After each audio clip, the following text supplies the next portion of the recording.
రోజు స్టేటస్లు పెడుతూనే ఉన్నాను, స్టేటస్లు చూస్తూనే ఉన్నారు. కానీ నేను పెట్టడానికి అలసిపోవడం లేదు, చూడ్డానికి మటుకు మీరు అలసిపోతూ ఉన్నారు. మొత్తం స్టేటస్ కూడా చూడ్డానికి మీరు ఇబ్బంది పడుతూ ఉన్నారు. నాకెందుకో అర్థం కావడం లేదు ఫ్రెండ్స్. మీ పిల్లల ఉజ్వల భవిష్యత్తు కోసము ఒక చిన్న పెట్టుబడి పెట్టడానికి మీరు ఇంతగా ఆలోచించుకుంటూ ఉన్నారు. ఎందుకు సార్? దీంట్లో ఇంకా ఏమైనా అనుమానాలు, అపోహలు, ఏమైనా మోసాలు, దగాదాలు ఏమైనా ఉన్నాయా? కళ్ళకు కనబడుతూ ఉంది. వుడ్డు కొన్నాము, బై ప్రొడక్షన్ చెప్పాము, బై ప్రొడక్ట్స్ తెచ్చాము, ఇండస్ట్రీ చెప్పాము, ఇండస్ట్రీ తీసుకొచ్చాము. రేపు వచ్చేసి మేము కస్టమర్లకు చెప్పినటువంటి కమిట్మెంట్ 100% ఇస్తాము. ఎందుకు ఆలోచిస్తూ ఉన్నారు? ఎవరో ఇంటి పక్కన వాడు చెప్పాడని, బావ చెప్పాడని, బామర్ది చెప్పాడని, అన్న చెప్పాడని ఎవరో చెప్తూ ఉంటారు. ఎవరు చెప్పిన ఒక రూపాయి డబ్బులు హెల్ప్ చేయరు.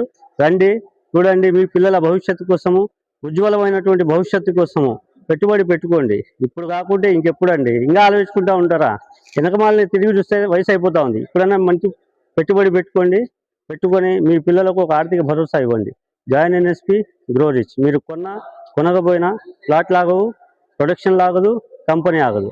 మీరు ఎక్కడ ఆగిపోతూ ఉన్నారో ఒక్కసారి ఆలోచించుకొని మీ పిల్లల కోసం ఒక మంచి నిర్ణయం తీసుకుంటారని ఆశిస్తూ, ఆ దేవుని మనస్ఫూర్తిగా కోరుకుంటూ సెలవు తీసుకుంటున్నాను. Thank you so much.